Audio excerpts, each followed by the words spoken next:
Welcome, listener, to the Wicked for Good JELLICLE special.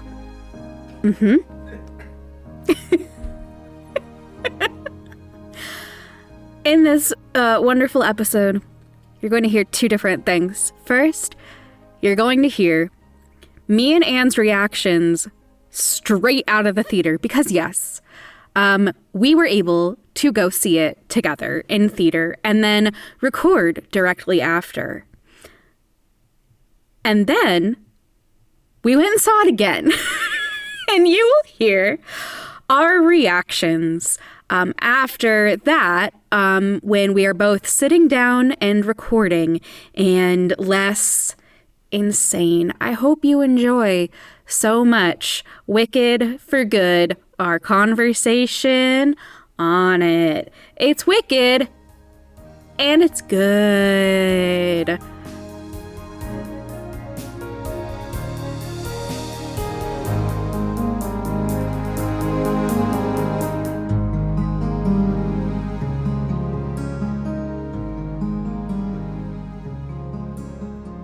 Okay, so Will. Yeah. When we left the house and I jokingly said, I'm gonna wear my combat boots because Glinda's not gonna wear combat boots, I didn't know she actually would fucking put on boots in the movie.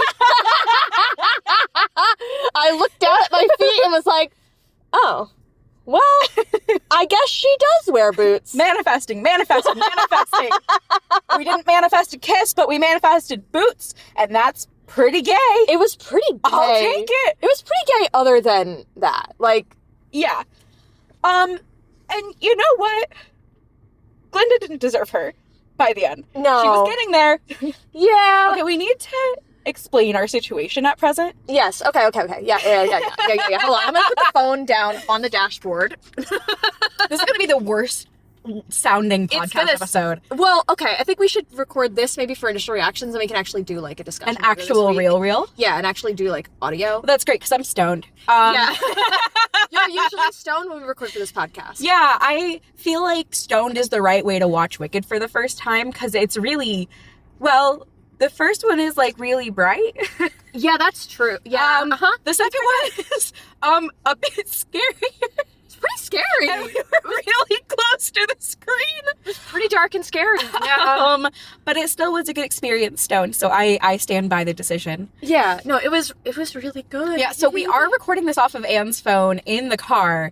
We literally just left the theater. Yeah, it's 10 o'clock at night. We just walked out of the theater. I'm like 4 to 5 seconds past openly weeping. I teared up a little bit. I did not openly weep, but I know the story of Wicked so good that like nothing gets me with it. Yeah, when it started, most of it like came back to me.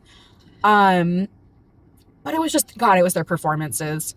They were so holy good. shit. You know, I think I like Ariana Grande now. She was spectacular. Amazing. I mean, so we watched the first one last night. Yeah.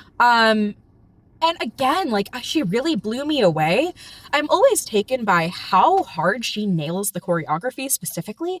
It's not just that she's, like, in perfect time with it and that she looks good. It's her acting. Like, she is acting through it. But then this movie, like, way to make such an incredibly nuanced, believable character.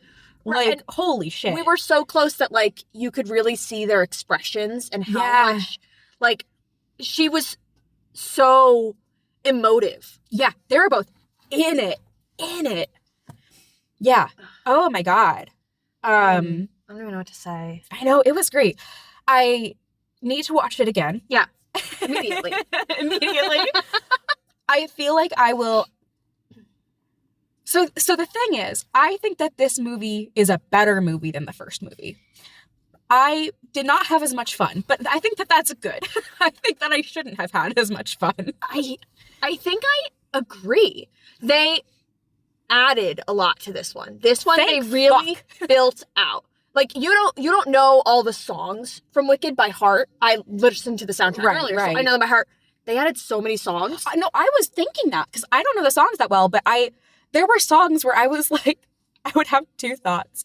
The first thought would be, wow, that line, those lyrics were really beautiful, almost Sondheim-y. And then I would think, I think I would remember a song this good.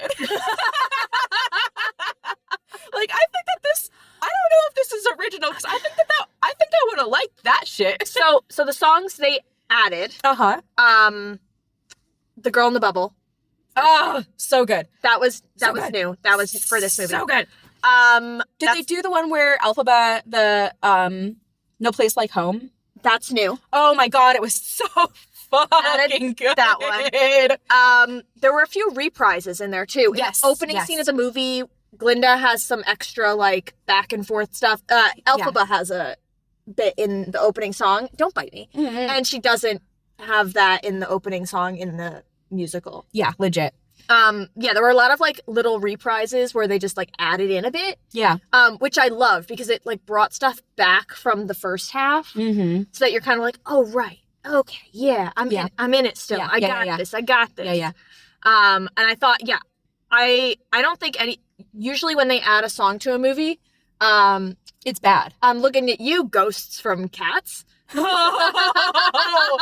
Yeesh. Usually when they add a song to a movie, it's bad and it doesn't fit in. You know what's a great exception to that? Oh yes. Is He Lives in You, that then got put back into the Lion King musical. Best Lion King song. Yeah, that Like, holy shit. And that's from the second movie, from the right? But it's so perfect and it's so beautiful. so good. They were like, we gotta, I was really thinking- good. We should put this in the movie, Yeah. in the musical, right? The wizard's big head. This time around, I was like, oh, Mufasa. That's when they do the big Mufasa head. Yeah, right. No, these songs were good though.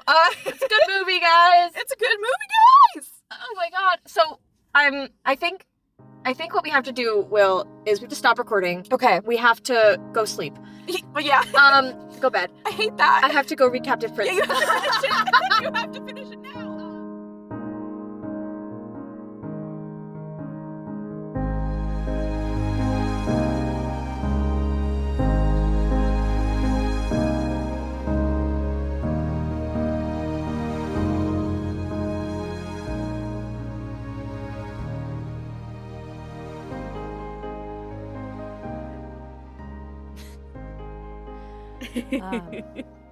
So, Yes.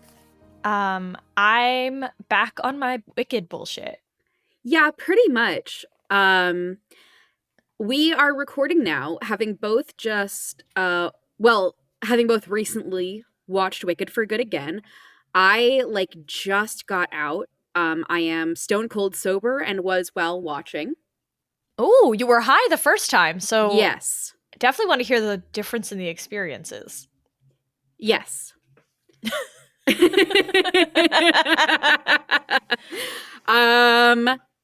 Let me start off by saying I still fucking loved it. I don't think it was a better movie than the first. But I still fucking loved it, and I think that most of the complaints are really fucking silly. They're wrong. They're allowed wrong. to be wrong, but they're wrong. They're wrong. Okay, so I this time came equipped with my 50-cent composition notebook that I carry around, Oh my and God. I took notes in the theaters. Now, granted, I was writing in a movie theater, and so the notes do get bigger and scrawlier, so we're gonna kind of have to see how legible All right. the notes are. I'm so glad you took notes because I got out of seeing it a couple days ago for the second time and I was like, God, I wish I was able to write things down while I watched it because there's so many things where I thought to myself as I said it, ooh, I got to talk to Will about that. Mhm. And then the next song started and I was like, yay, Wicked, Yay. and it was gone. Yeah, this is a standard I have reviewed films type thing where you bring a notebook And it's an experience, but it's fun. So after seeing it a second time, do you feel any differently? I think that after watching the second Wicked movie twice, I have been changed for good. For good? Yeah. No, I always love Wicked. So I was excited. I had a different experience this time because I saw it with you the first time. Mm-hmm. And then on Friday, I saw it with my friend Tessa, who I saw Wicked on Broadway with back in 2006. And it was my first Wicked experience. So I saw it with her, like grasping our arms as they were singing at the end. Aw, that's really good.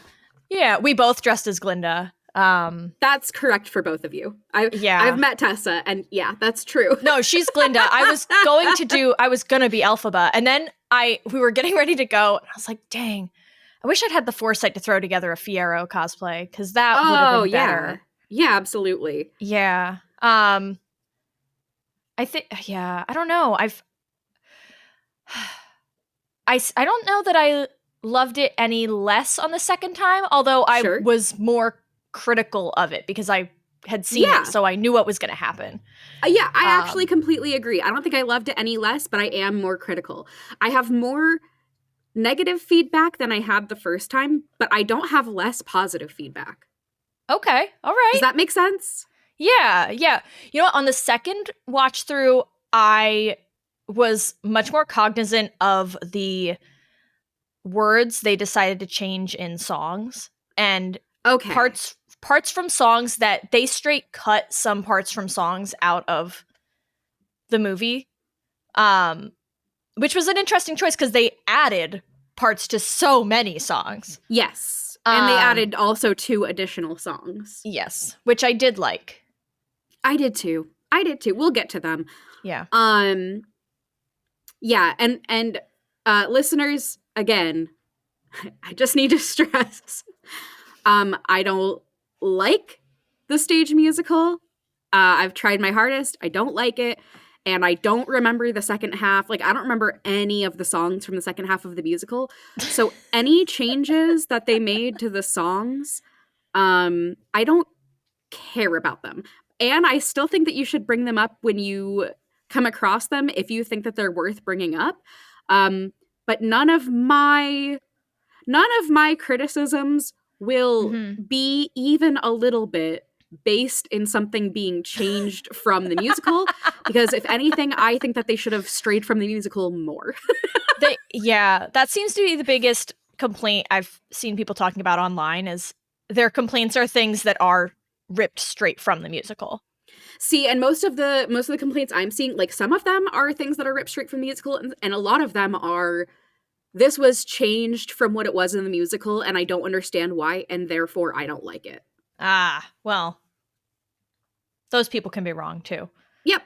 Those are the people who didn't like the original songs mostly. Yes, exactly. And I have some complaints about one of the original songs, but not really. Let's start off. Okay, so this intro scene where we have Elphaba kicking ass and freeing some enslaved animals, fucking cool. We needed a lot more of that. We really did. It really fleshed out, like, it in the stage version. It's so unambiguous about how much time has passed and, like, what the fuck has Elphaba been doing this whole time to make everyone hate her so much? Yeah. And clearly it's this. Yes. Yeah. We needed a lot more of this. Like, this is like the biggest complaint I've seen for everyone is that the pacing is weird and that there's time spent on things that shouldn't have gotten that much time and not enough time spent on things that needed more time. And I completely agree with that. I think that the biggest slights are Elphaba as a revolutionary. I think it's also, like, all of the supporting characters. I guess not all of them, but I wanted more Fiyero, certainly. Certainly. Like a lot more. I also wanted more Nessa Rose and Bach. And I'm not going to lie, Bach is one of my favorite characters from this movie. I think that... Really? Yeah, I think that SpongeBob did a really good job with him. I don't know his name, so that is what I'm going to be calling him. Ethan Slater. I don't care. I know. I do think... Okay. I think now the second movie is very funny, having him obsessed with Glinda. Yes. Knowing everything that happened behind the scenes. I do think that's very funny. Yeah, I don't really know all of that. I know that he left some lady for Ariana Grande, and I think now they've broken up. I don't... Whatever. Yeah. I do understand being obsessed with her. Yeah. Yeah. I was like whatever about her before her performances in Wicked, and I'm like, I think I like Ariana Grande. Yeah, I have such a difficult relationship with her as a public figure and an icon. I think that she is like easily hands down one of our best living vocalists. I think that she is an amazing talent. I also think she's strange. She's done some things that I would categorize as a little strange. Racist is what I'm saying. I think that she thinks that she can be whatever race that she wants to be, and I don't think that I think she's white. That's my general feelings on her. That being said, again, like, when she makes a good song, she makes a good fucking song. And I think that she's a really fucking good actor. One of my first notes in here is that scene when they do, like, her intro scene when they're talking about how good and she's the goodest, and it's the choreography where they're all, like, walking quickly. She looks so good. That choreography is parallel to her intro choreography in the first movie, and that was also the first time I was like, hold up. Hold up. She's doing that for real? She's doing that for real? Like, it doesn't look like it's difficult choreography until you think about it and you look at her feet. She's fucking killing it. She nails the choreography in this, like, consistently. I actually wish this movie had more big choreography. I was kind of missing that, but anytime she does it, God, she fucking nails it. Yeah, this movie is smaller, I feel like, on the scale of the choreography, because in the first one they had a bunch of really big musical numbers that were like everyone was moving and dancing and lots of like stomp tracks, and you could hear everybody's feet. And this one kind of didn't, except for the one in the beginning where they had all the guys singing La La La to Popular, which was very funny. It's really funny. It was really good. I liked it. Yeah, I think that's one of the things that we should talk about. And we kind of talked about this when we first got out of the theater. But, like, one of the main differences between the first and the second movie is the first movie is bigger and brighter and happier and more fun because it is showing you what you have to give up if you want to live to your actual moral truth. Like, if one of the things that I think we see so often in depictions of creeping fascism is that, like, everything is just bleak and horrible and awful. And I do think that's true if you're looking at it from the outside with a critical eye. But when you're in it, like, there is a reason most Americans will not do anything that sacrifices their comfort, you know, or their convenience. Yeah. Like, there is an appeal to that, and we have to be real about that. And I do think that's part of the difference in these two movies. And I think that's a really good and important difference. And I also think that people who don't like the second movie because it's, like, less upbeat and less glimmery and fun, on one hand, I do get that. On the other hand, that's kind of the thing, man. That's It's the point. It's the point of it. That's why it hurts giving it up. That's why Elphaba struggles to give it up. I think they show her struggle even more in the movie version. And I mean, obviously they have more time.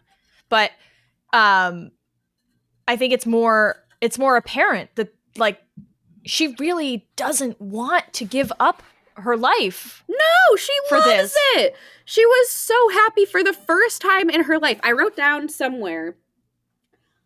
Oh my god. Where was it?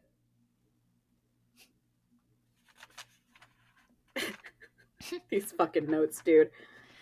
Oh my god. I wrote something to the effect of... Where is it? Okay. That Elphaba has to give up everyone finally loving her, while Glinda has to give up loving herself. That is the struggle that they're both dealing with. Is Elphaba is doing what she has to do to love herself, to stay true to herself, and she's sacrificing the love that she got from everybody when she just was friends with Glinda, when she was just part of this sort of social elite of shiz. God, it's such a stupid fucking name. I know that that's part of the fun.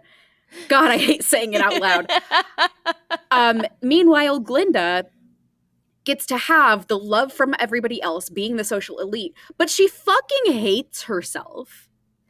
And having it resolve at the end, where they kind of have these moments of finality where they're both getting some of what they want and losing some of what they want, but they've resolved themselves in what they are willing to give up and what they are willing to hold true to, I think is just really important and really lovely. I don't remember how I got started on this point, but I don't know either. Really we were talking about the opening number and we just kind of spiraled. Yeah.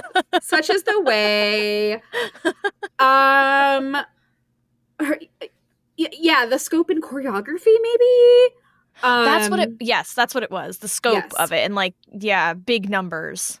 Yes. Okay, so we have Elphaba in her forest hideout, and I don't like her forest hideout. I don't like how it looks. I think it's very silly.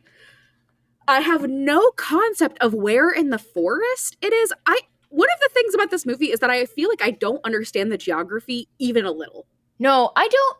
Honestly, I don't think they do either. I don't think so. Like, okay, the like big open boarded up area where they have in the first movie the I hope you're happy now, when they're going up the stairs and what have you. Where is that? Is that in the wizard's house? No, okay.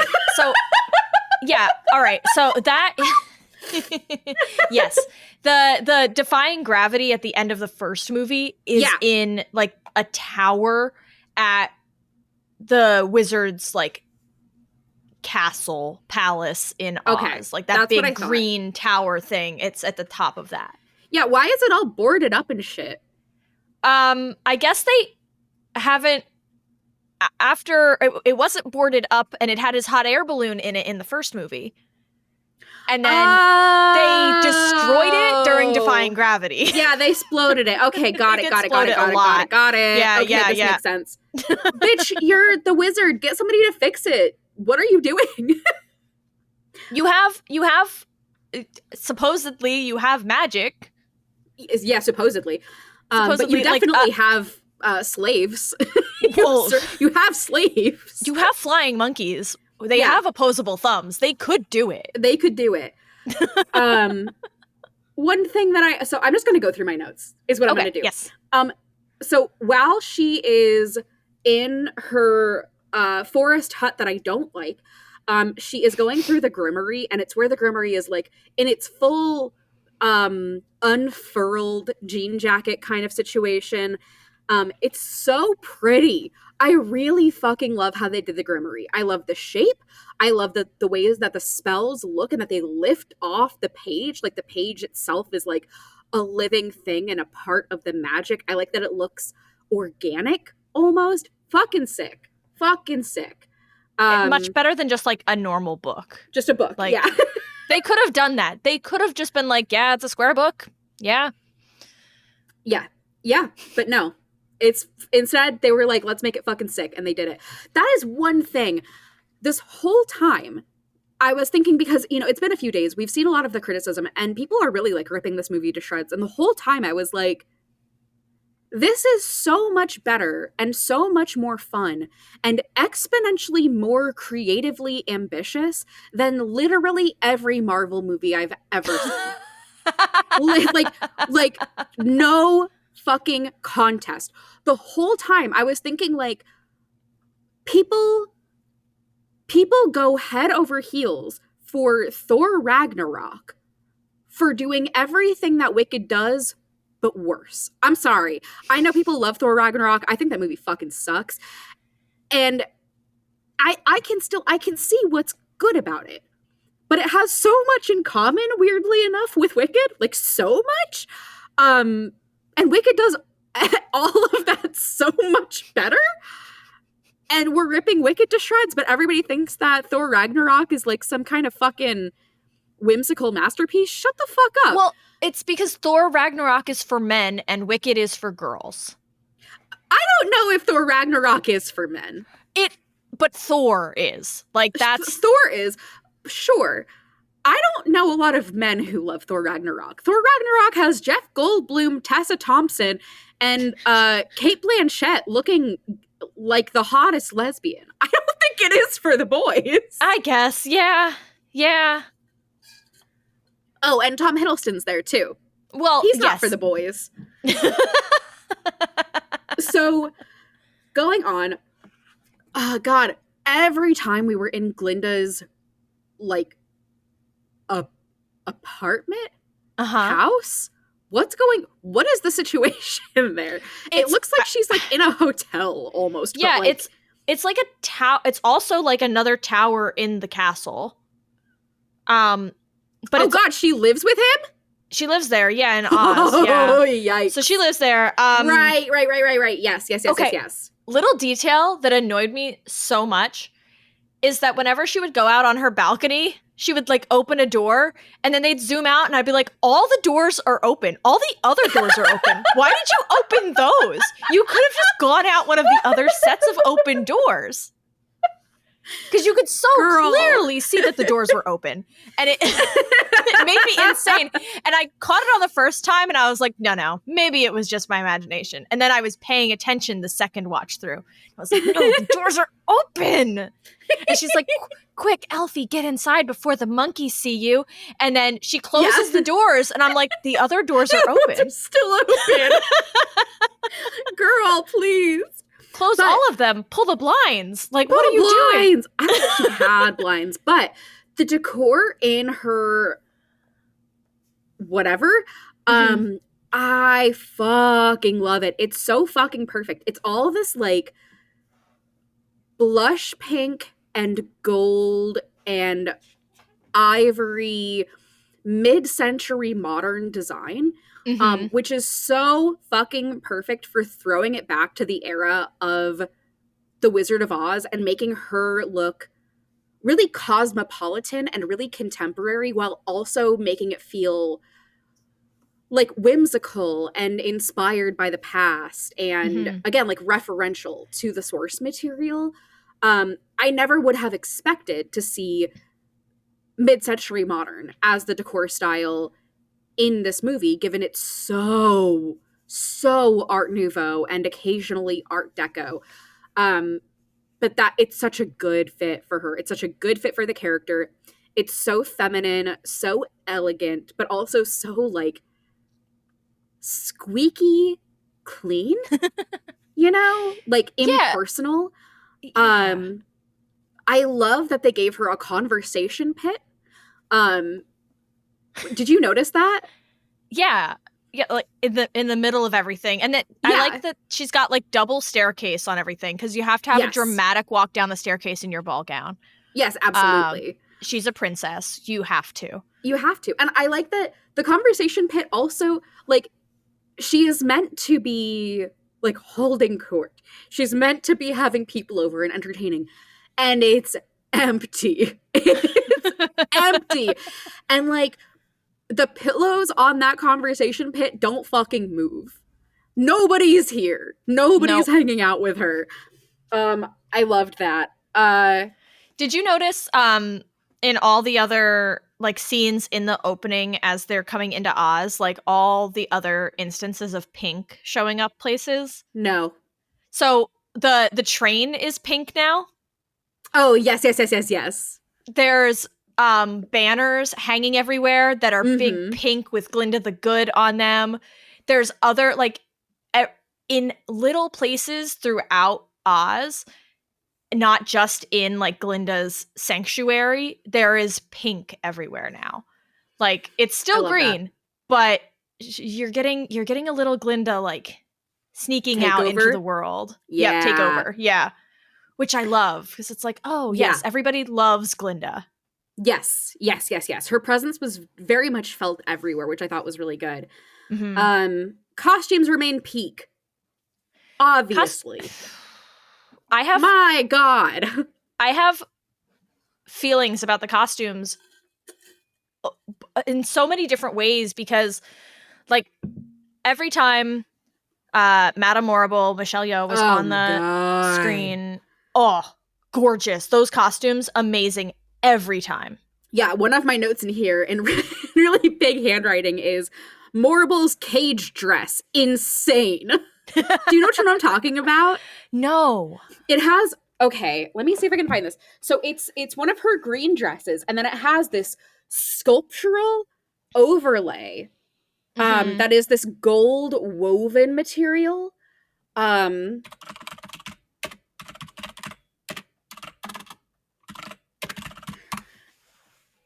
it looks, this is gonna sound insane, it looks straight up like it came off of a Monster High doll, and I mean that in a good way.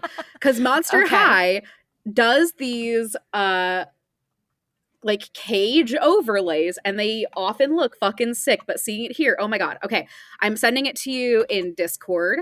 Okay, I'm pulling it up. Oh, yes, okay. Oh my God. It's like, oh, it was so good. It's so beautiful. It almost looks like wicker, but it's not. Like, it's so hard to explain what's going on here. All of her costumes are, like, off the charts beautiful. They're so good. They're so good. She has easily the best looks, which is crazy. Every time she's on screen, I was like, oh, yes. Yes, that costume. What's her name? What's her... Who are you talking about? The vampire girl, Draculara, of course. I thought you were talking about something in the movie, and I was like, who are you talking about? Yeah, no, you'd think so. That would be a normal thing for me to talk about, but I was talking about a Monster High. I'm going to try to find an example of what I'm talking about for you. Here, I have a costume that I want to talk about. Yes. And I'm going to show you this picture that was used. Yes. It showed up in trailers, and it was used in promotional material. She don't wear that. She don't wear that in the movie. She should have. She should have worn that in the movie. Yeah, that's cool. That's cool. Can you explain what you're showing here? So it's Glinda wearing like this flower looking dress. Like it looks like the top is like flower petals almost. And she's got like a big pink fascinator that looks like a flower petal on her head. And then it's a 3-tiered asymmetrical poofy tulle skirt that's pink, but then the layer underneath the top is like lime green. So it's Glinda, but she's got that green under there. And her shoes are green too. So like showing the influence of Oz and Elphaba on her. Yeah. And I know they re-recorded a lot of scenes from this movie. I wonder why. I want to know. I want to know so bad. I didn't do my research on why did they re-record scenes, but I know they did. And it looks like that dress should be worn during Thank Goodness, when she's talking about getting engaged to Fiyero. That because if you know, there were like those pink people with balls or something doing like fancy things. And it kind of looks like the same vibes as that. So Agreed. I feel like it should have been in that scene.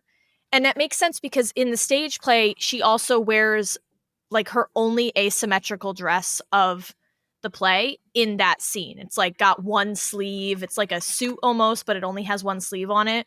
Mm-hmm. And it's to show like she's like off kilter in everything because Elphaba's gone and she doesn't know what to do. And I think it's silly that they cut that, and she wears that beautiful blue like bubbly dress instead. But then she wears that for the rest of the fucking movie. She does wear it for the rest of the fucking Glinda. movie. Her opening scene is her going, what should we do with last week's outfits? It's like, girl, change your dress. Change your dress.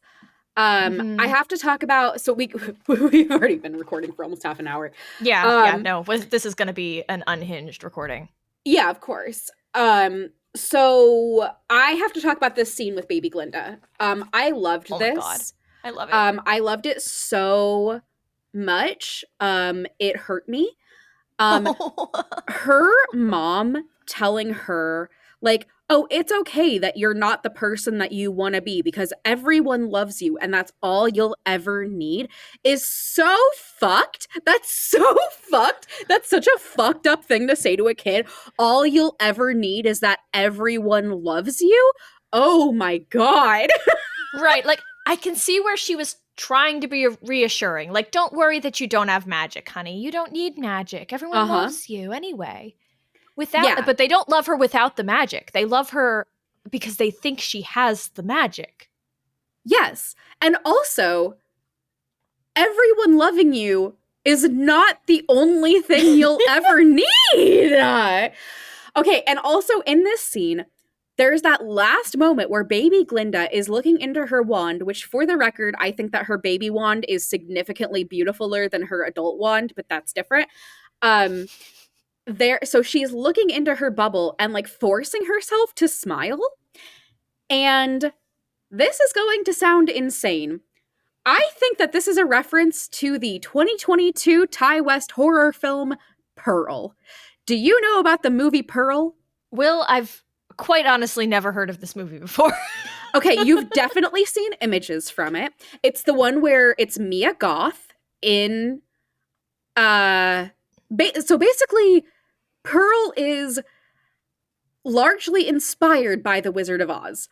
Okay. But imagine if Dorothy never left Kansas and slowly went fucking insane. Okay. And also started insane. So cool. It's incredible. It's really fun. I actually think that you would enjoy it. It's not very scary. It is, again, absolutely fucking insane. And it is very referential to The Wizard of Oz. But specifically, the very closing shot is the character, and this is like not really a spoiler because it's like the one thing everybody knows from this movie if they know anything. The ending shot is the main character looking directly into the camera, smiling. And Ty West, the director, was like, let's just keep rolling. Mia Goth, keep going. How long can you hold this? How long can you hold this being in character as this girl who is going absolutely fucking insane? And she did. And there was no direction, nothing. I am going to send you this scene. It is 30 seconds long, which doesn't sound long, but it is. It is when it's just one person. Just looking at the camera. Yep. Mm-hmm. Okay. No, I'm a star! Please, I'm a star! And then they watch 2 minutes of someone being forced to smile. Silently. And it's great. Okay, it is just finished for me. Same. Okay. The circle's getting smaller on her face. Uh-huh. So there's no way that wasn't a reference to that, right? I forget what we were talking about. This was baby Glinda looking into her wand. Like, the fact that Pearl is, again, like, I'm gonna send you some pictures. It is so obviously... I mean, maybe, yeah, because they recorded both movies in 2023. So yeah. It would have been new that this had just come out. Yeah. Like, there's just no fucking way. I am going to send you an image that looks spooky, but I swear it is just a scarecrow and nothing scary happens with him. Except for the fact that she is kissing him. Okay, well, don't worry about it. But yeah, it's like very clearly Wizard of Oz. Anyway, I think that there's pretty much no way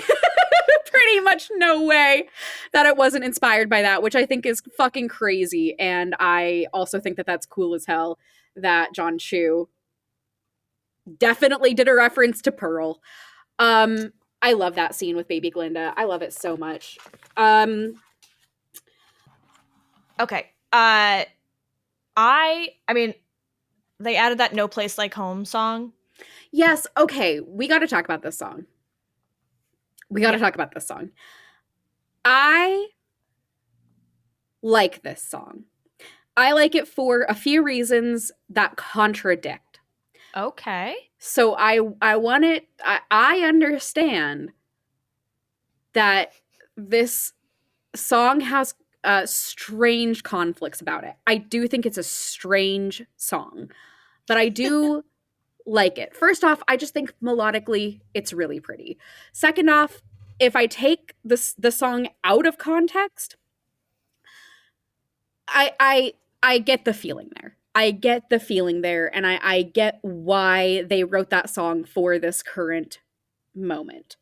I think that this movie was really not made for those of us who are, like, at the highest risk of fascism right now. No. Yeah. I think that this movie was very much made for the Glindas, the people who are seeing that fascism is bad and not knowing what to do about it, but they actually have the power to stop things, whereas, like, trans people are, you know? And when ICE is, you know? Right, which is funny, which is not haha funny, but because it's not a Glinda song. Right. And I think that that's important because okay, so I'm going off of like 3,000 layers of internal meta commentary here because I'm giving John Chu and the entire cast and crew like huge benefit of the doubt here because I do think that they deserve it. I think that the target audience for this movie is Glindas who think they're Elphabas. Mm-hmm. And I think that Glindas who think they're Elphabas need an Elphaba song about why it's important to fight right now. Glinda does not get that. Glinda gets, here is my confrontation with my struggles currently. Glinda does not get it is important to fight fascism song. No. You know? Yeah. And that I think that is because, I mean, first off, it doesn't make sense in her arc. It just doesn't. Second off, I think that Elphabas who think that they're Glindas need an Elphaba song that they can think about when things are getting difficult for them when they have to speak up. And I think that had to come from Elphaba's mouth so that the people who are seeing Elphaba as morally aspirational, that can drive them. Is that anything? Does that make sense at all? It does. I'm like processing, but yeah, no, that does make sense.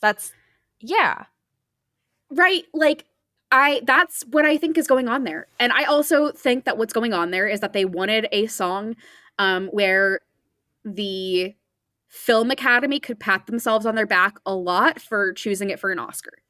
Just straight up, I think that's part of it. But also, and I think you and I have talked about this a little bit, I really like this song because I think that Elphaba is wrong. I think that she's right and she's wrong in this moment. For me, this song it serves the same purpose as Marry Me a Little in Company, which is the like act 1 closer of Company, and it's where the protagonist is saying that he's like ready for emotional commitment and investment in another person, but he is obviously not. The song ends with him like yell singing, "I'm ready." This moment is also directly referenced in Great Comet. When Pierre is singing, "It's time to grow up," like, "I'm ready," he says, "I'm ready." And it is the creator has said, Dave Malloy has said, that is a direct reference to Marry Me a Little.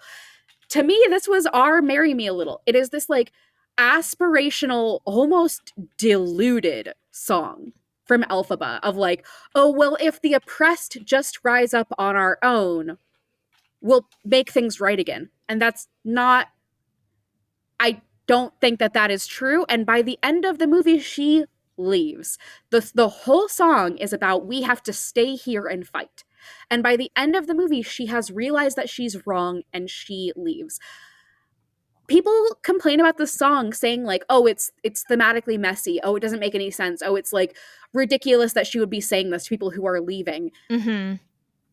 I feel like that is a very, I find it very strange that the song is being only listened to like in a vacuum, that the scene is being taken at face value and is not being put into context with Elphaba's arc. If we take the song at face value that Elphaba is like totally correct here, like, of course it's going to seem thematically messy. But Elphaba is immediately proven wrong. And then she's proven even more wrong at the end. Critical thinking, my people. Critical thinking, my people. Look at its place in the narrative. That is significant. What are we doing here? Also, I think that Girl in the Bubble is incredible. I think it's beautiful. And I think that it is extremely narratively important for Glinda. Do you have any feelings on these two songs? Sorry, this has been driving me fucking insane. Not as many as you do, clearly. As is my way.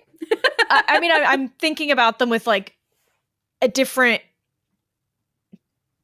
lens now, like thinking about everything you said and how they fit into the movie, because like it is like Elphaba singing this like, hey, you guys should stay and fight. I'm obviously here to help you. I'm gonna fight, and I'm like kind of like your leader, blah, blah, blah. But then she leaves, and the animals all get to come back, but she's gone. She bailed. Yeah, she's gone. And they only come back after she leaves forever. Right. And Glinda starts to make the changes. Yes. Because she's the one with the power. She's the one with the privilege. We need the Glindas. We need the Glindas to show up for us. Okay. What else? Yeah. One thing. So, one thing that definitely was a difference this time around, because I was sober, the pacing is rough. It's rough. More than once, I was pretty bored. Ooh, I agree. So the Yes. second watch, I dozed off in the beginning of the movie. They got you. They got Yeah. me. I somewhere after, thank goodness, and then there was some stuff that happened in between, and I woke up when she started singing "No Place Like Home." Yeah. And I know there was flashbacks in that sequence. I think there was some stuff that was important there, I feel like, because it didn't happen again in the movie, and I remembered seeing it the first time. So it must have been in that. It must have been there somewhere. Yeah. The one that really Took Me Out was wonderful. That song goes on for way the fuck too long. And it just, there's like 5 phases to that scene. And like, we get it. We don't need all of that. And it's so, it was just, there was too much Jeff Goldblum. I already don't like him. I still think it's insane that he is the wizard and that they didn't choose a black actor. Yeah. Cynthia Erivo, Elphaba, that is not that is not Jeff Goldblum's daughter. In no universe. You fucking cowards, let the wizard be black. Come on. Yeah, and Jeff Goldblum was such a choice for the wizard too, because like, he's Jeff Goldblum. You know who he is, man. Yeah. I was talking to a friend at dance class this week, and she has not seen the musical. She is not familiar with the songs from it. So she did not know what was going to happen in the second half. Mm-hmm. However, she did say to me, it's like, I rewatched the first one, and when I saw it, and when Jeff Goldblum appeared, I went, oh, he's her dad! Because she recognized his voice from the opening scene. Yes. So it spoiled it because you know who Jeff Goldblum is. I mean, I think, okay. Okay, so obviously, put your thinking cap on, okay? It's pretty obvious. It's not a secret. His whole song where he's like, ooh, I almost feel like your dad. This would make me feel so paternal. We could be a little family. Fam, come on. But then they have him not realize it himself until like the end of the movie. Yeah. But you as the audience should be able to pick up on the lyrics come on. Yeah, of course. It's not subtle. It's not subtle. But I just thought it wasn't like, it was before he started singing that it clued her in just because of who he is. Yeah, legit. Yeah. Go ahead. Yeah, go ahead. So for Wonderful, they added to it. It was so long. It was too long. I did like that time that they went on Lesbian Space Mountain, though. I did like that. Yeah. I do. So in the original version, Glinda's not there. I think that Glinda's not there. What? She's not in it at all in Wonderful. It's just Elphaba and the Wizard. Okay. Yep. Yeah, so wow. And she's much harsher to him. Like, she's not playing along with his games in it like she is in this one, and I think it's because Glinda's there. Like, it wouldn't make sense for her to not be on board because that's her best friend. Yeah, absolutely. Her secret lover, of course, as we all know. They should have kissed. They should have. I really genuinely do wonder, like, did they have to make it less gay? Did they? That's very much a conspiracy theory, maybe. But I wouldn't be shocked. Mm-hmm. But so there was less Jeff Goldblum in this version because Glinda sang some of his lines. Good. That's good. That's good. There was one line change that I caught in it. In it, he has the line, "Is one an invader or noble crusader?" And it's such a minor change, but in the stage version, is one a crusader or ruthless invader? So they like switched him around and kind of made it like seem more gentle. Like he says noble crusader instead of a ruthless invader. And it's yikes. Yeah. They were like, no, guys. This is an American film. He uses the same 2 words. They're just switched, and then the adjective is added to crusader instead of invader. Like it's so minor. That's weird. That's weird. I think it's like says something different though because of the little change. Because it just, I don't know. it like softens it. Like, oh, it's not that bad. Yeah. Meanwhile, they're like, instead of like get her, they say kill her. And I'm like, guys, Okay. calm down. Yeah, I don't know. I liked this version of Wonderful because there was more Glinda. Because there was Glinda? Because there was Glinda. Yeah. Yeah. Yeah, that scene really dragged on for me, but I'm so glad that Glinda was there. What the fuck are you? Come on. Ooh, another Yeah. change from stage version in the Nessa scene where yes. Bach gets Tin Manified. Yeah.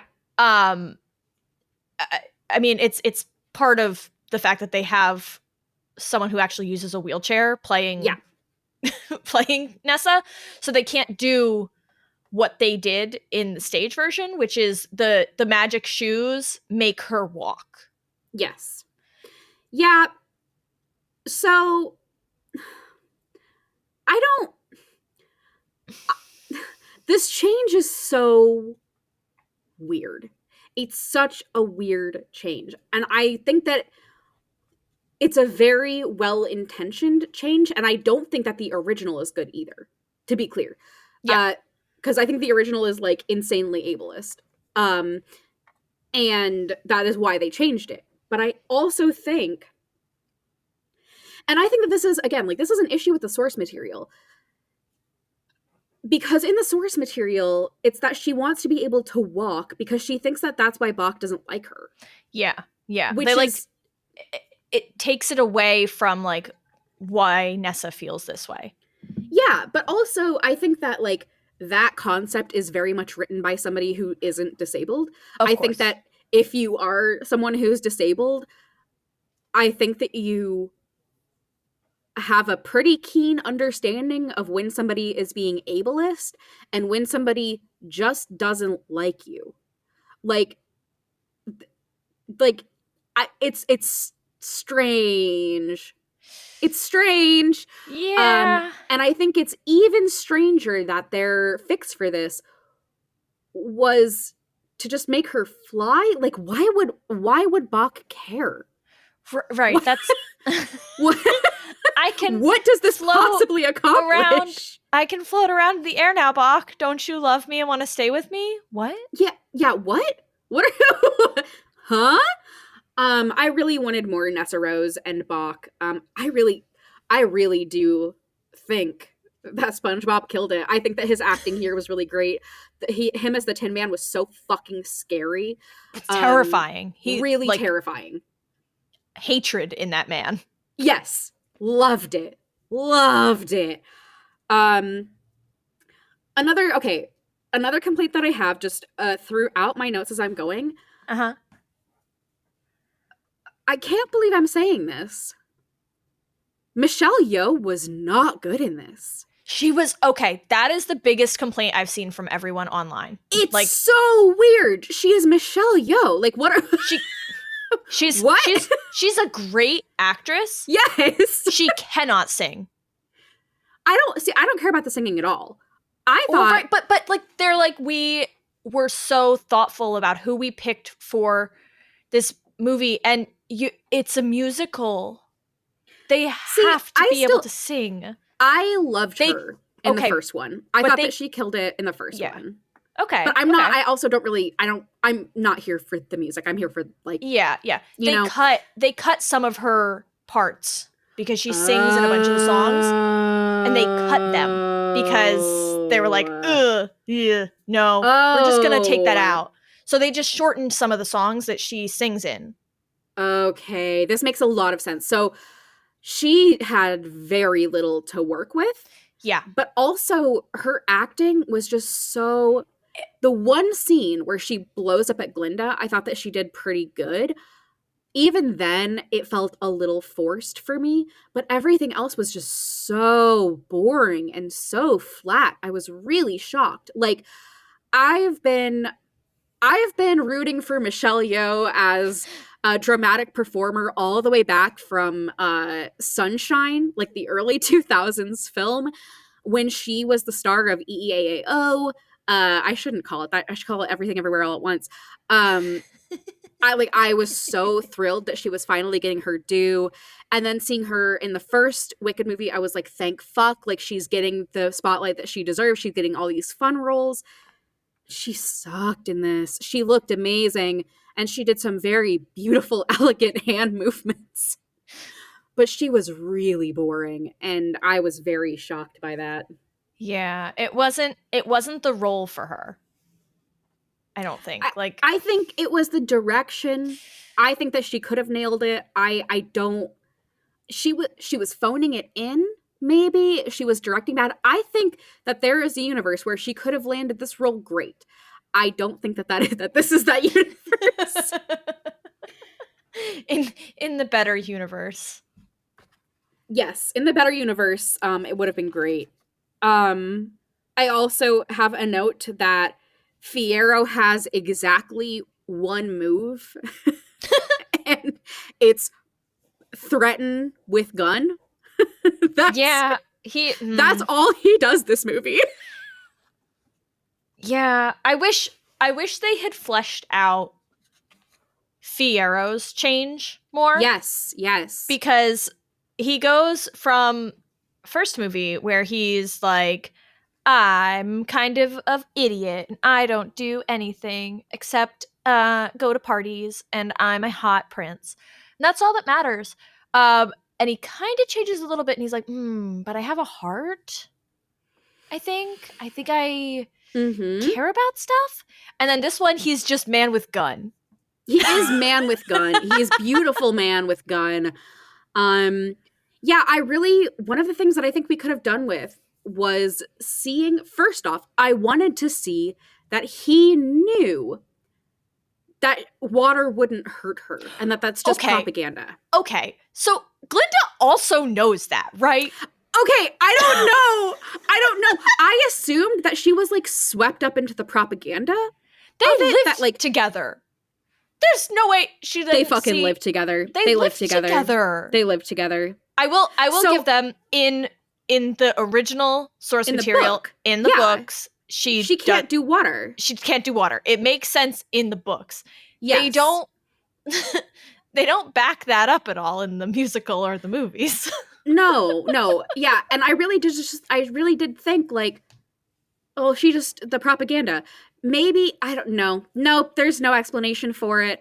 But Fiyero at one point tells the guards to go get water. And it's clear to me, because I know what's coming at the end of the movie, it's clear to me that he's doing that to get the guards out of the room. Of course. He's like, I know that's not going to work, guys. Right. And because in the song, they're like, I hear that water can melt her. And he's like, yeah, dude, they're so empty-headed they'll believe anything. What the fuck, dude? But he doesn't ever actually say that in this movie. There's no, I have to know it in my mind that Fiyero knows that the water is bullshit.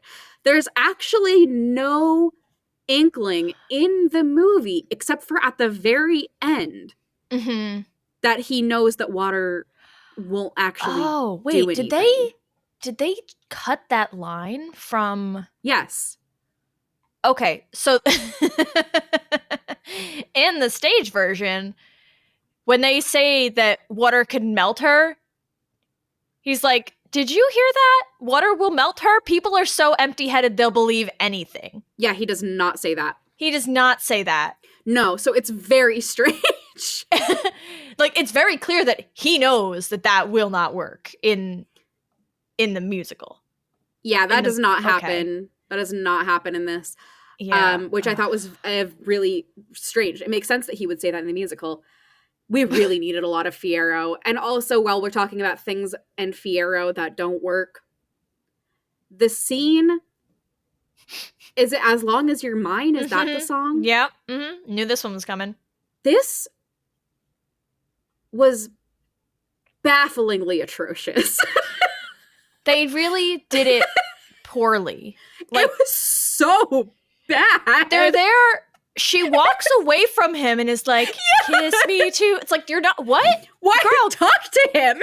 They're in they're in different rooms for 90% of the song. Yeah, and it doesn't make any sense because, like, there are definitely songs in musicals that are understood that you're not, they are an aside. They are an internal monologue that you're expressing through song. We understand this, right? Yeah. This is not one of those times. No, She's this is directly giving him instructions. There needed to be more touching. Or at least eye contact. They're supposed to be like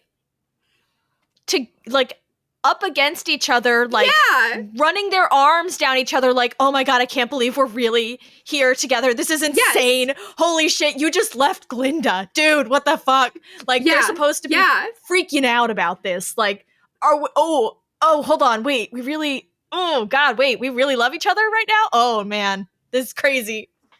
Yeah. But they're really not having that moment here.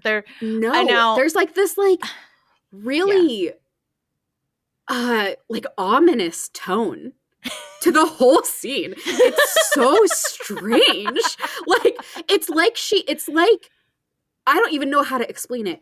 It's like she thinks that he's about to betray her, which I would understand if anything in the text of that scene suggested that, but there isn't.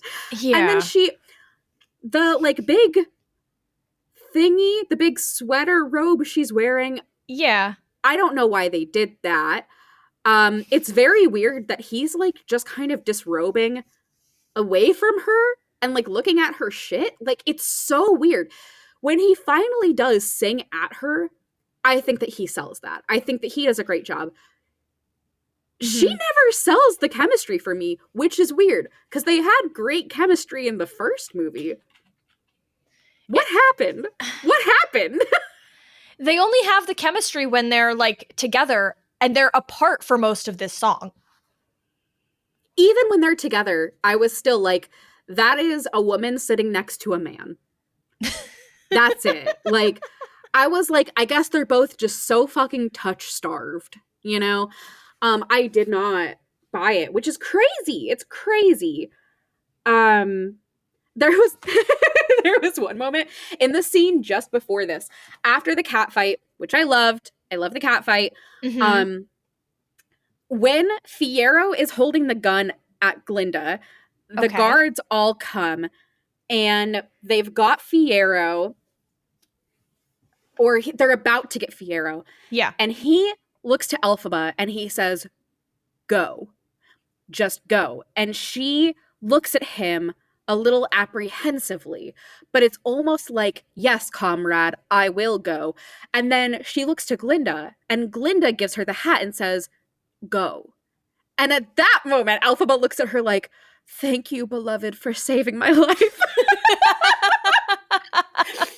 Which is like the case throughout this whole movie, that they have much more chemistry. But it was so stark because they both basically said the exact same line. And the contrast in delivery and response was just so fucking funny to me. Yeah. The reprise of I'm Not That Girl that Ariana Grande gives in this one, after her wedding's been destroyed and she's walking through like the chapel essentially where everything's around, and she sits on the stairs and sings this song and she's like sobbing. Yeah. I felt that emotion from her. She was such a great performance in this entire movie, but especially anytime they got close up to her face and she was emotional, I felt that from Ariana Grande so hard. Like, yeah, her micro expressions in this movie carried so much emotional weight. There was such visible interiority there and so much nuance. I really loved her performance here.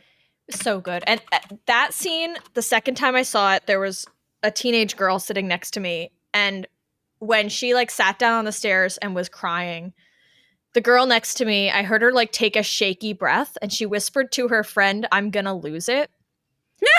And which of course made me laugh.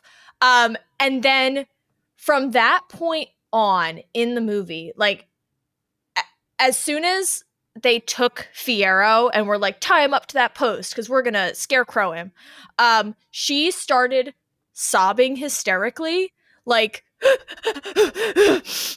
like oh, she did lose it. she did lose it. She sobbed from that point on through the end of the movie.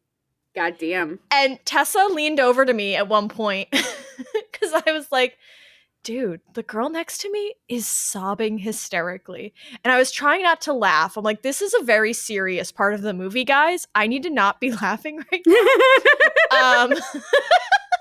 I want to have emotions about this movie, and I can't because you're having too many. But I leaned to Tessa, and I was like, dude, the girl next to me is sobbing hysterically. And she goes, they're not even at the saddest song yet. Like, I did start weeping when they started doing Because I Knew You. Yeah. And the lady next to me was also crying, and she gave me a napkin. Oh my God. really I couldn't sweet. cry during it. I didn't tear up the first time I saw it, and I was like, this time it's gonna get me because I'm sitting with Tessa and we've had our entire life of Wicked together and this is the time. But then the girl next to me was I'm like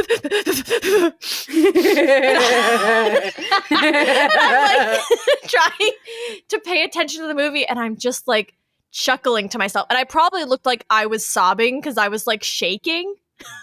But I was laughing. Yeah. You know, good for her. Good for her. Yeah. Yeah. Like them being the closeness of them during For Good, Because I Knew You, that was what As Long As Your Mind should have been. Yeah. Like looking at each other right there, the chemistry, it was there in that song. You did it for that one. Yep. I have very few other notes because as soon as they started doing Because I Knew You, I stopped taking notes because I was crying.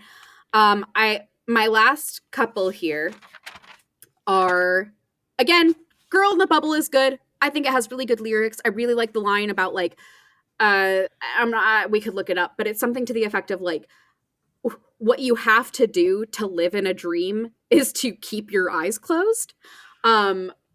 I really like that. I thought that was a clever play on words, and I thought it was very effective.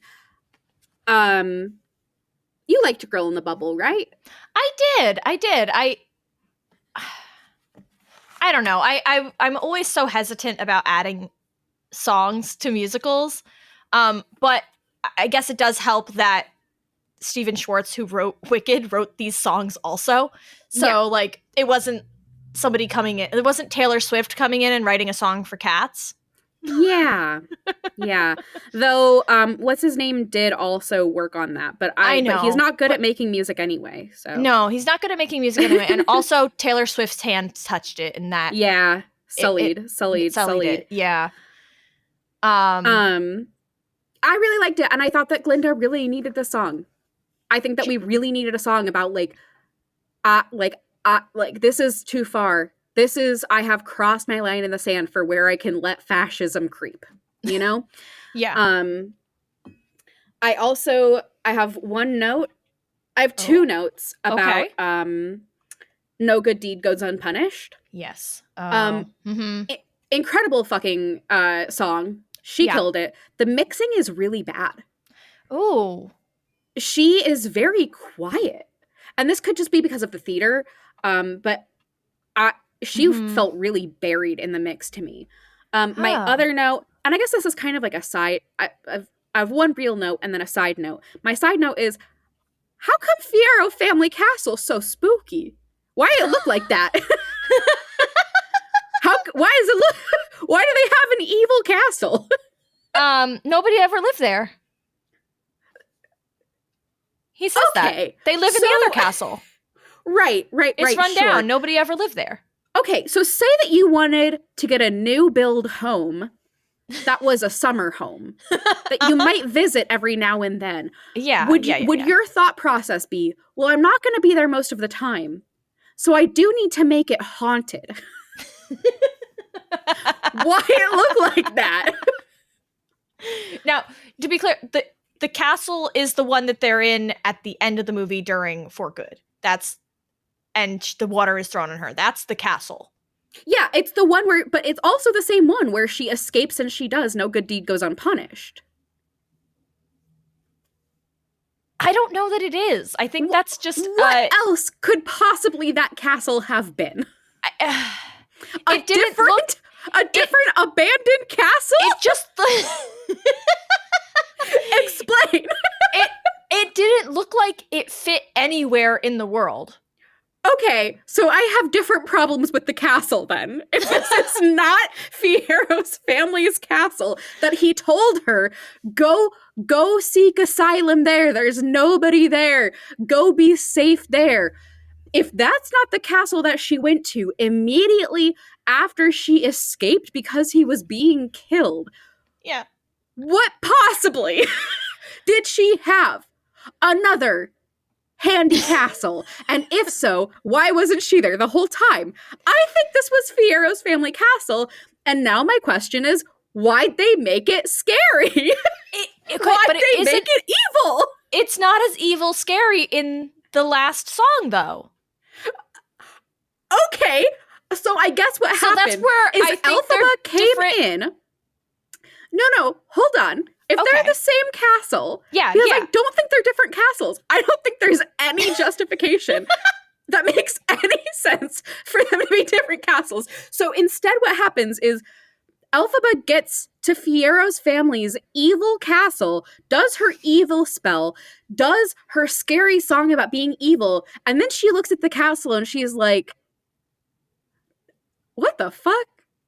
Why is this so haunted? Why is this so evil? And she makes it look less evil in time for the last song. I have no explanation for it. It just, I think it leans into this. Where is this movie taking place? Where are things? I think that's where I'm like, it can't be the same castle because it's not spooky like that in the last scene. It's a normal castle. It's a normal castle. My last note for No Good Deed Goes Unpunished is the very final shot with her floating in the air looking sick as hell with the flying monkeys around her. Evoked something for me the first time I watched it, and this time around it really solidified it. I'm going to send you another image on Discord. Oh, I'm so ready. Okay.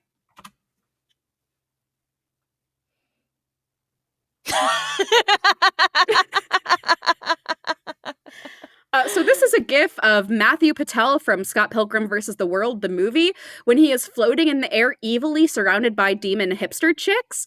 That is exactly the same shot. My biggest complaint about No Good Deed was that they didn't do anything special with it. Yeah, it was just her kind of like jumping like it's a platformer. It was exactly note for note, exactly as it was in the stage version. They didn't change it. She didn't change the riffs. They didn't like add something to it, which they do with every other song in this movie. Oh, okay, that's good to know. But with the staging of this, go ahead. No, I was expecting them to do more with it, and they kind of just were like, yeah, we're going to sing No Good Deed. Done. That's fair. I did forget that the first half of the song, the way that they stage it is her going back through her memories of every single thing she's giving up and every single thing that her magic and her wanting resulted in her heartbreak. Mm-hmm. I really liked that. But musically, I totally get what you're saying. Yeah. I do, thinking back on it now, remembering that they had her like go back through her memories and like think about everyone she lost through everything that she's done and everything that's happened. I do wish they had left some time after that to show more of like what she had done in the beginning, where she was freeing the animals. Like, I want to show her being like, I'm not going to do any good deeds anymore. Guess what, guys? Now I'm evil. And have her do some like heinous shit. Yeah, literally. And again, this is, I think, going back to the complaint of like, we just needed to see more Elphaba in action. Like, in the book, she fully joins like a terrorist cell. It's awesome. I wanted to see her be evil in more than a way that was just bring me the girl because I want her shoes. Like, show her going back to those roads where she was freeing the enslaved animals. Show her fucking wrecking shit. Show her burning shit. You know, like, let her have her wrath. Actually get to show it in a way that is not just self-serving and not just so insignificant. You know? Yeah, she lost her sister and Fiyero in the same day. Yeah. And ostensibly she was friends with Bach too. Right. Like, and Bach, and she's lost Glinda essentially now. Yeah.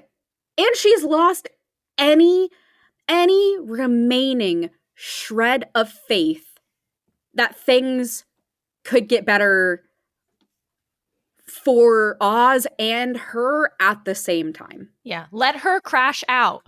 Let her crash out. Let her crash out. To that end. Yes. On the opposite, like kind of from the opposite perspective here, I really wish that they had talked more about the racialization of Munchkins. There were a few things that I really liked here where, like, when Bach goes to the train station to get the fuck away from Nessarose, there is a big sign that says no animals. He walks in, that's when he's told, like, no, you have to get the fuck out. The guards use the word munchkin like a slur, which I thought was a good choice. And then as he leaves, you see that the sign says no animals or munchkins. I wish they would have played into that a little bit more, but the fact that, and I know this is pulling from like the original, from the Wizard of Oz and what have you, but tying it all together, the fact that Glinda goes to announce the death of the Wicked West of Wicked Elphaba, the fact that she goes to announce the death of Elphaba, that she goes to the Munchkins. She does not go to just the rest of Oz. She goes to the Munchkins, and that's where she makes her big speech of, we are going to be united now. She is bringing this to some of the people who are currently being impacted by the creep of fascism. I thought that was really powerful, and I thought that was really lovely. Yeah. But like the fact that she goes to like the second most oppressed group right now in Oz, other than the animals, to announce this is like, it's meaningful. And then we get the reveal, you know, in the end of this version, that she invites the animals to come out too and like rejoin society, which was, essentially. I did like that. Also, though, hey, where were y'all? Were you just like waiting? Were you like in a cave nearby? Were you in the bushes? What? Huh? They all came out from the yellow brick road. From inside of it? Under the cave. They were in that cave under, like, the tunnel underneath the yellow brick road. I thought that they all left to go to the elsewhere. I thought they were in the elsewhere. I have no sense of how long. Because, like, kind of from when Bach tries to leave, when Elphaba goes to Nessarose, the rest of the movie is, like, a day? Right. That's like the biggest, crazy. That's one of the biggest problems with it.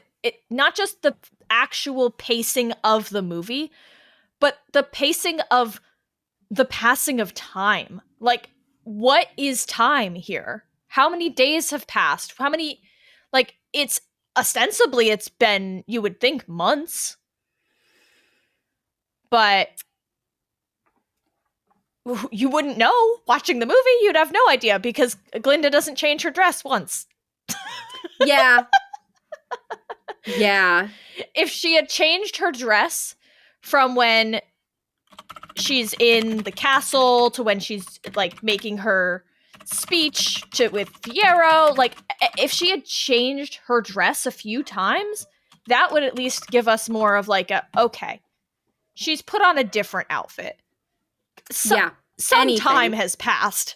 Anything. I do have, okay. I have one last very small thing that I noticed this time. Okay, I'm ready. When and this is going to sound insane, and it's probably nothing. It's probably nothing. Okay. But I also think that, like, there's kind of no way that it was nothing. So when Glinda, in that last scene, puts her wand down, there's two clinks. There's, like, the clink of the handle and, like, the clink of, like, the wandy sphere, spiky sphere. And so there's two noises. And the pitches of those two noises are the same interval as because I. Huh. Yeah. Again, that's probably nothing. But they did have to pick the pitches for those two clinks because I know how sound design works. Yeah. Yeah. And that is the interval there. Yeah. Speaking of how sound design works, did you listen to the 20,000 Hertz episode about... No, I need to, but could you talk about it a little while we're here? Yes. Okay, so you need to listen to it. The way they did the sound design for the songs and the, like, audio recording of all the voices in this movie is insane. This one and the first one, obviously, they recorded them at the same time. So typically, the way they record songs in a movie is they capture the live vocals and then they have the actors come back in and dub over their own stuff, or they do it the other way where they record it first and then they act to their own vocals. Yeah. Didn't do that here. It's all live vocals. So I did know that. I did know it was all live vocals. Yeah, so it's all live vocals, but the way that they captured it is they put lav mics on all the characters.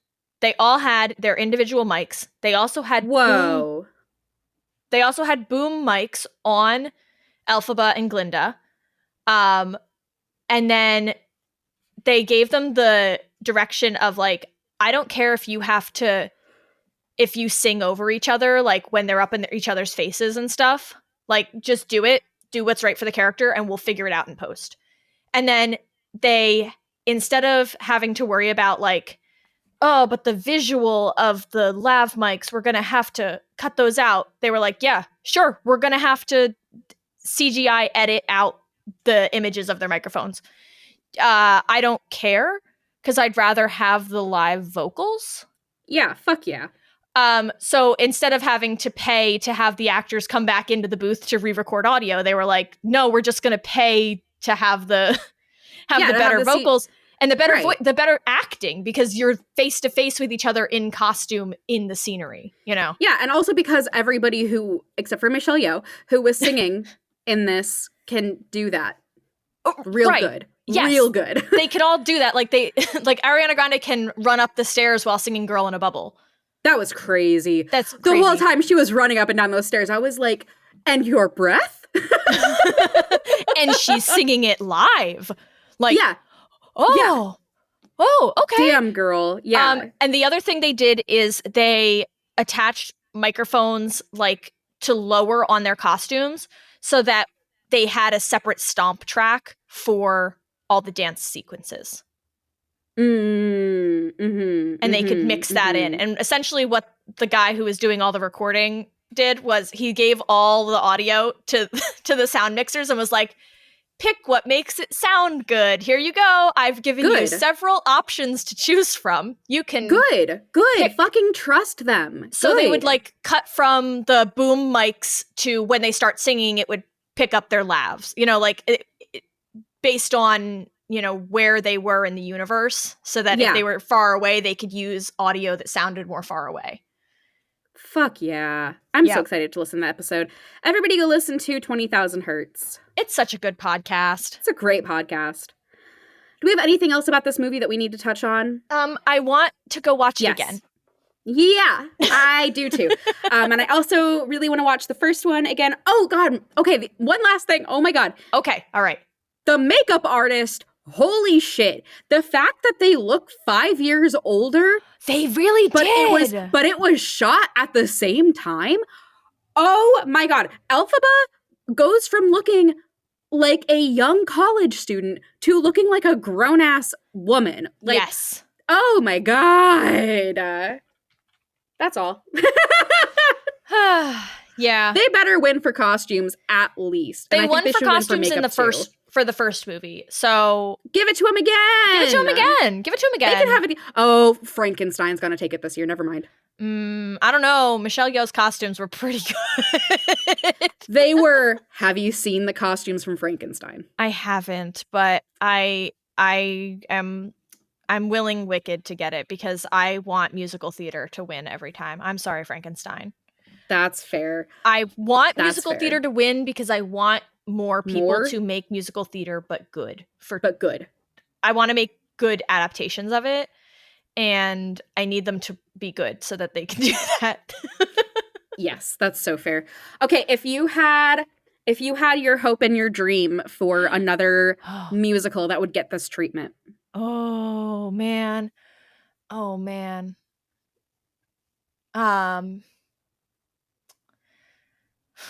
I'm thinking of all the musicals that I've seen that have gotten like movie adaptations right now, and the two that come to mind are like two of the worst ones, and it's Cats, obviously. Like I wish they did it good. And then the other one that popped to mind was Dear Evan Hansen, and the fact that they just they could have done that so good, but they cast fucking Ben Platt in it. I don't know if they could have done it that good. I think this one also has some pretty big source material issues. It's got some source material issues, but they could have done the movie better. They could have done the movie better. Yeah. Oh, I mean, I guess yours is probably you would want like a Great Comet. I would want a Great Comet for sure. Yeah. I think that I know that we're getting a Hadestown like pro shot. I think that's great. I think that Great Comet. A Hadestown would be good. Hadestown would be good. I honestly think I don't think a Hadestown, unless it was animated, I don't think a Hadestown would be better than a pro shot. I think that the staging is such a huge part of what makes that show work, you know? Yeah. Yeah. There was another if they somehow did a Ride the Cyclone, but I kind of also think that what makes it good is that it's scrappy and maybe $4, you know? Mm-hmm. What else? The problem is that everything that's on Broadway right now has a movie adaptation already or has been a movie first. Yes. I thought of another though. Okay. I would really love this treatment for Sunday in the Park with George. I think it deserves it. I think having them look like a moving painting. Have you seen any videos from the movie that was made about Van Gogh that is entirely in Van Gogh's style? No, I have not. Oh my God. I have not seen this movie, but I've seen videos from it. The whole movie it's animated and it looks I'm gonna send you a GIF. Okay. That is not the right place to set it. That was Petting Zoo in the Hug House Discord. Okay. So you gotta sit with the GIF for a sec. It almost doesn't look like it's moving. But then so the whole movie looks like that. And to have something like that for the scenes where the characters are literally in the painting. Yeah. And in the second half of there's Sunday in the Park with George is such a surprisingly experimental, again, like creatively ambitious project. And it's a period piece. And it's a double period piece because the second half is in the 80s. Okay. Like, I want this, and now I'm really pissed off that I thought about it. You did it to yourself. As is my way. Yeah, you did super do it to yourself. This is not what I wanted. I was like looking up a list of musicals, and it was like, yes, musicals like Moana, and I'm like, that's not what I meant. You idiot. What else is like a really big musical that doesn't have a movie? they all have a movie at this point, I feel like. I don't... Man, you know what musical had a really good movie? Chicago. Yeah. Fucking great movie. Fucking great movie. Yeah. What happened? What happened? Why'd we stop doing that? I'm glad we're back. Yeah. Like, okay, so top grossing, like, Broadway musicals. Yeah. Lion King. Got a movie. Got Wicked. a movie. Movie. Phantom of the Opera has a movie. Movie. Hamilton. It has the pro shot, which I has think the this pro is shot. a Hades Town situation. Like, I don't Yeah. think anything would be added. Yeah. The Book of Mormon. We don't need that. We don't We need don't that. need that one. We just talked about Hairspray. Chicago. Aladdin has movies. Mamma Mia. Les Mis has a abysmal movie also, kinda. It was good, but in I ways, don't want but to also talk bad. about it. I don't want to talk about it. Cats, the producers. Beauty and the Beast, Moulin Rouge. Like, there's... Why is this on the list? I'm on Wikipedia's list of highest grossing musical theater productions, and I just need you to see what is number 25 on this list. How did it make the list? Okay, I'm scrolling.